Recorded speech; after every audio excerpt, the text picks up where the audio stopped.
بسم اللہ الرحمن الرحیم۔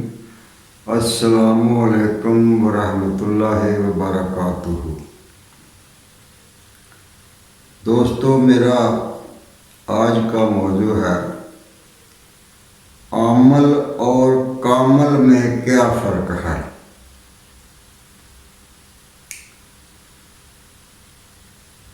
عمل جو ہوتا ہے وہ عملیات کے ذریعے، وظائف کے ذریعے جو ہے اس میں ریاضت کر کے، چلے کاٹ کر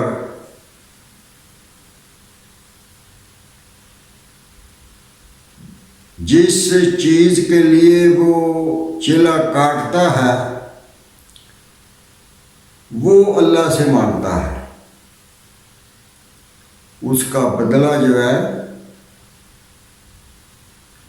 کوئی بھی آیت کا ورد یا کوئی بھی کسی بتائی ہوئی دعا کا ورد وظیفہ چلا کر کے تو اس کے بدلے میں وہ اس کا اجر مانگتا ہے دنیا میں۔ اس میں اس کا اپنا لالچ ہوتا ہے جو وہ کرتا ہے، جو اصل عمل ہے۔ چونکہ اس نے وہ عمل کرنا ہوتا ہے، اس لیے وہ پرہیزگاری بھی اختیار کرتا ہے۔ کسی فراڈیے کی بات نہیں کر رہا ہوں، جو اصل عمل ہے اس کی بات کر رہا ہوں۔ پرہیزگاری اختیار کرتا ہے، نمازیں وغیرہ بھی پڑھتا ہے، وہ سب کچھ وہ کرتا ہے۔ اس کی ظاہری زندگی جو ہے وہ پرہیزگاری میں گزرتی ہے، لیکن جس چیز کے لیے وہ کرتا ہے اس کا اجر دنیا میں ہی مانگتا ہے۔ وہ جب وہ حاصل کر لیتا ہے تو چونکہ اس کے اندر لالچ ہوتا ہے تو وہ پھر لوگوں جو اس کے پاس آتے ہیں لوگوں سے پیسے وصول کرتا ہے کسی بھی شکل میں۔ فلاں چیز چاہیے، فلاں چیز چاہیے، فلاں چیز چاہیے، وہ لے کے آؤ، اور وہ چیزیں بتانی ہیں جو قیمتی ہوں۔ تو وہ پھر کٹھی کر لیتا ہے، پھر جا کے کسی دکاندار کو دے کے اس کے پیسے وصول کر لیتا ہے، اور جو آنے والوں سے لیتا ہے وہ علیحدہ لیتا ہے، یعنی اس میں لالچ جو ہے وہ بہت زیادہ ہوتا ہے۔ تو اس کو دنیا میں اللہ پاک اس کا اجر جو ہے وہ عطا کر دیتا ہے، لیکن اس کا آخرت میں کوئی حصہ نہیں ہوتا۔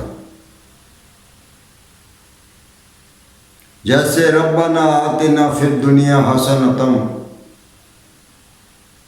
وہ یہاں تک رہتا ہے، وفی الآخرۃ حسنۃ، اس میں اس کا کوئی حصہ نہیں۔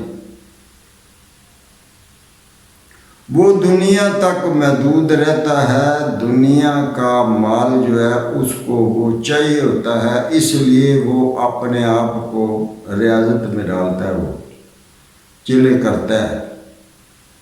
جس طرح بھی کسی نے بتایا ہو وہ اسی طریقے سے ہی کرتا ہے، اس میں کوئی فرق نہیں کرتا وہ۔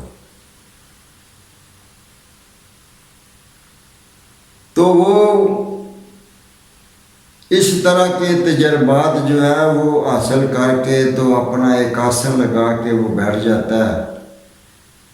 لوگ اس کے پاس آتے ہیں، لوگوں سے پیسے بٹورتا ہے، اور ان کو جو ہے جو وہ کہتے ہیں ان کے مطابق وہ کرتا جاتا ہے،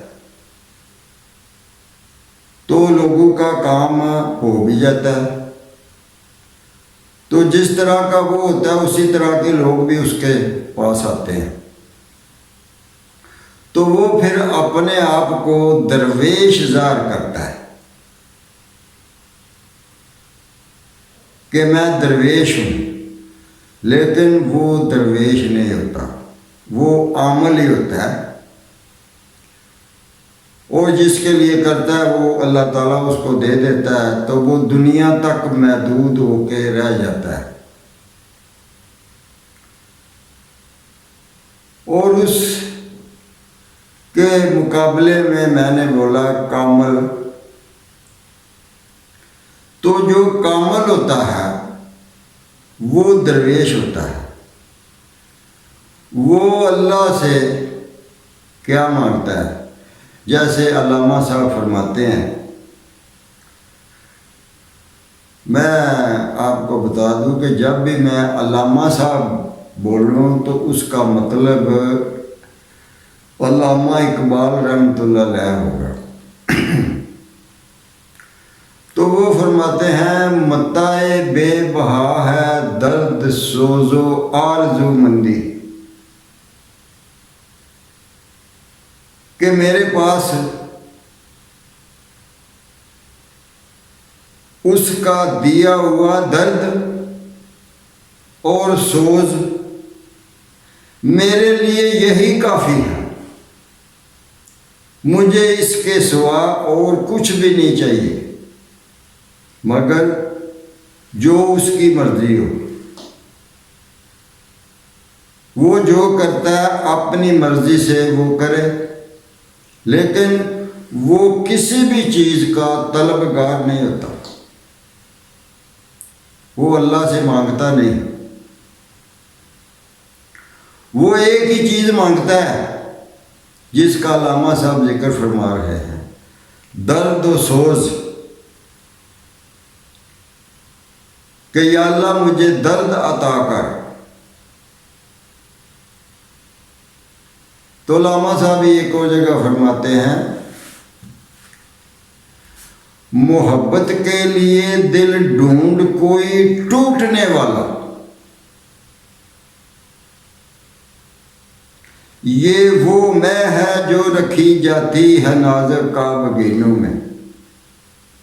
جو نازک دل ہیں، خستہ دل ہیں، درد رکھنے والے دل ہیں، سوز رکھنے والے دل ہیں، محبت کرنی ہے تو ان لوگوں سے کرو۔ اور جیسا کہ کل بھی میں نے بتایا کہ محبت کا بدلہ محبت ہی ہوتا ہے، اس کو کسی قسم کا کامل جو ہے، درویش جو ہے، اس کو کسی قسم کا کسی بندے سے کوئی لالچ نہیں ہوتا، اس کی کوئی آرزو نہیں ہوتی، اس کا تعلق جو ہے وہ صرف اور صرف اپنے مالک کے ساتھ ہوتا ہے، وہ کسی بھی دوسرے بندے سے کچھ نہیں مانگتا۔ وہ کہتا ہے میرا مالک وہ سب کو دینے والا ہے،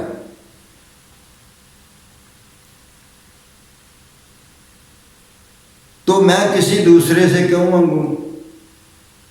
مجھے کیا پڑی ہے کسی دوسرے سے مانگنے کی؟ وہ لالچ سے پاک ہوتا ہے، اسے کسی بھی قسم کا کوئی لالچ نہیں ہوتا،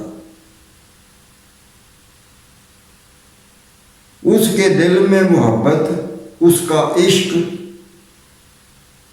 اس کے سوا اور کچھ نہیں ہوتا۔ اس کی عاجزی، اس کی انکساری، اس کا درد، اس کا سوز، یہی اس کا کل خزانہ جو ہے وہ اس کے پاس ہوتا ہے،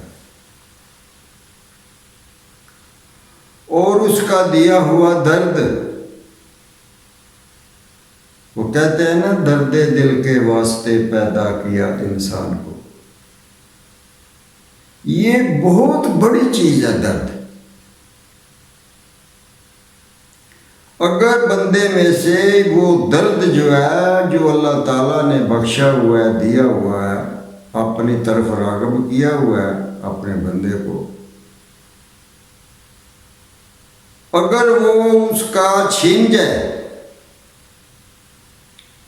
تو اس کی موت واقع ہو جاتی ہے، وہ رہ نہیں سکتا۔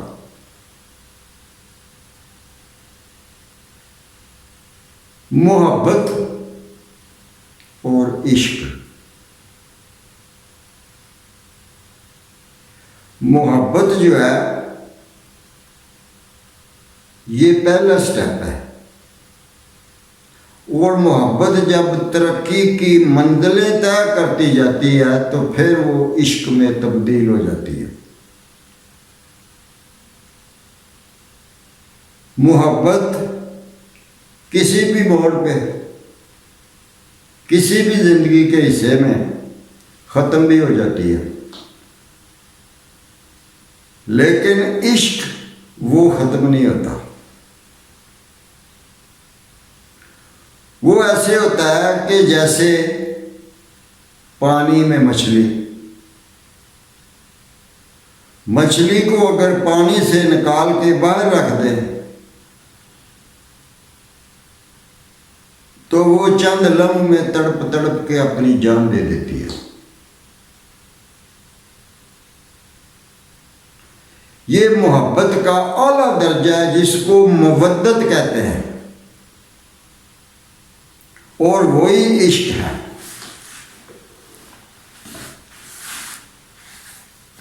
وہی عشق بھی ہے۔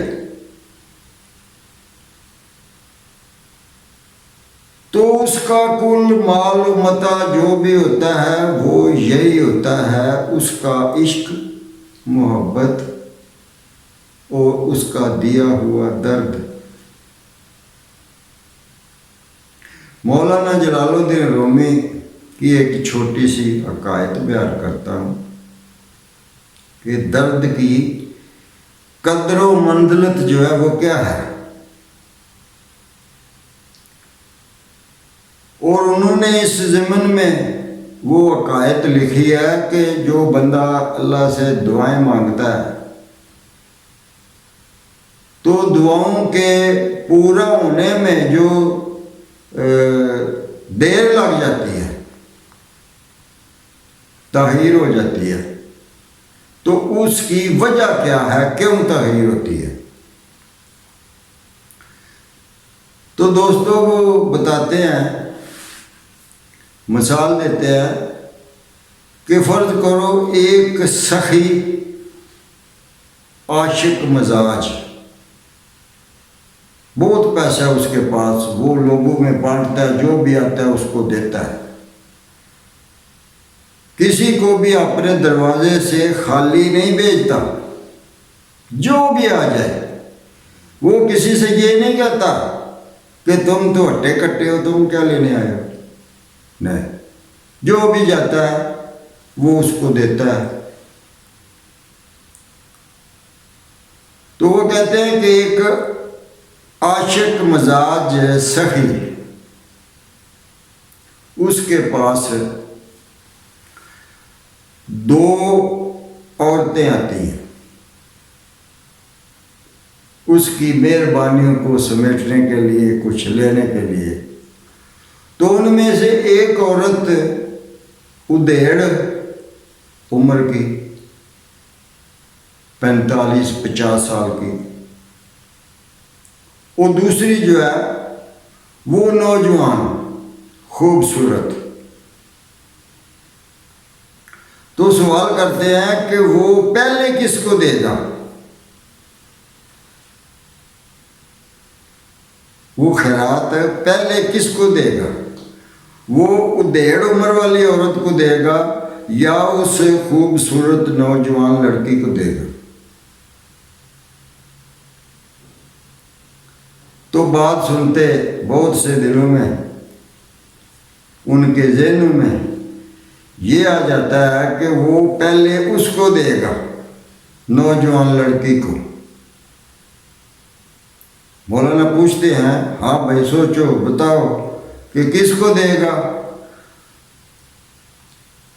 تو ذہن جو ہے وہ اسی طرف بندے کا جاتا ہے کہ سب سے پہلے وہ جو خوبصورت لڑکی ہے اس کو دے گا، مائی کو وہ بعد میں دے گا۔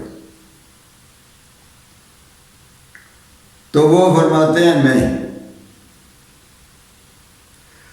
اگر اس نے پہلے اس کو نوجوان لڑکی کو دے دیا تو وہ تو لے کر چلی جائے گی، تو وہ پھر عاشق مزاج تو نہ ہوا، حسن پرست تو نہ ہوا، وہ پہلے بوڑھی کو دے گا کہ یہ لو تم اور تم تو جاؤ نا،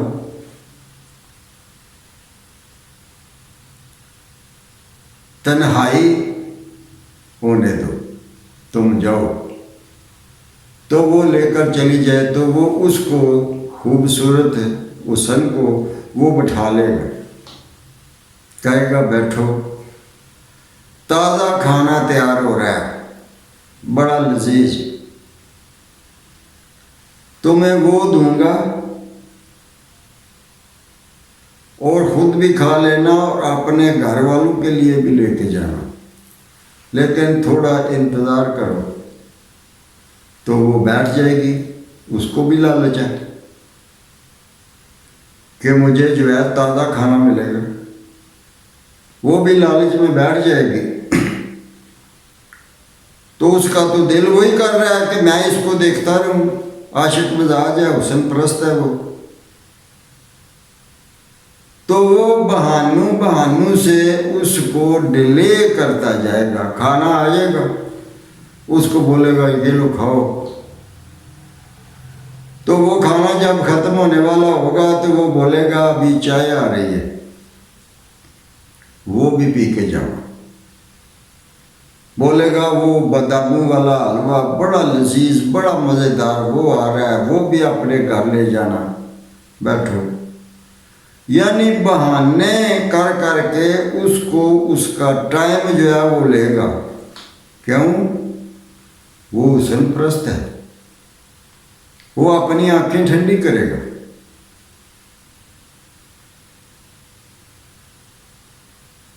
کبھی کچھ بولے گا کبھی کچھ بولے گا، زیادہ سے زیادہ ٹائم لینے کی کوشش کرے گا تاکہ یہ بیٹھی رہے اور میں اس کو دیکھتا رہوں۔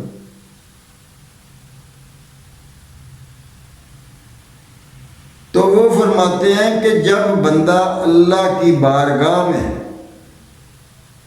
گڑ گڑاتا ہے، روتا ہے، آنسو بہاتا ہے، دعا مانگتا ہے رو رو کے، تو اللہ اس کے رونے کو اس کے گڑ گڑانے کو بہت پسند فرماتا ہے، اللہ کو بہت اچھا لگتا ہے، کہتا ہے دیکھو آج میرا بندہ کتنی عاجزی میں آیا ہوا ہے، رو رہا، کرلا رہا، گڑ گڑا کے دعائیں مانگ رہا ہے، معافیاں مانگ رہا ہے مجھ سے کہ یا اللہ تو بڑا مہربان ہے، مجھ پر اپنی مہربانی فرما، وہ ساتھ روتا جاتا ہے۔ تو اللہ فرماتا ہے کہ جو میری بارگاہ میں سر رکھ کے گڑ گڑاتا ہے روتا ہے تو اس کی آنکھوں سے جو آنسو نکلتا ہے وہ میرے لیے سچے موتیوں کے برابر ہوتا ہے، اس کے آنسو مجھے بہت پسند ہے۔ تو وہ اس لیے جو دعائیں مانگتا ہے اللہ اس کو جلدی پورا نہیں کرتا کہ یہ اور روئے، یہ اور گڑ گڑائے، یہ خالص دعا مانگ رہا ہے، رو رہا ہے، گڑ گڑا رہا ہے، اور اللہ اس کو پسند فرما رہا ہوتا ہے۔ تو اس لیے فرماتے ہیں کہ وہ دعائیں جو ہے وہ دیر سے اس لیے پوری ہوتی ہے کہ اللہ کو وہ بہت پسند ہے رونا، اس کی آنکھوں کے آنسو اللہ کو سچے موتیوں کے برابر اللہ نے درجہ دیا ان کو، اسے بہت پسند ہے۔ تو اس لیے بندے کی جو دعا جو بندہ کرتا ہے اس کو قبول ہونے میں جب دیر لگتی ہے تو اس کی وجہ یہی ہوتی ہے. اسی لیے انہوں نے وہ عاشق مزاج سخی جو ہے اس کی عقائد اس کی مثال جو ہے وہ بیان فرمائی ہے. اس لیے دیر لگ جاتی ہے.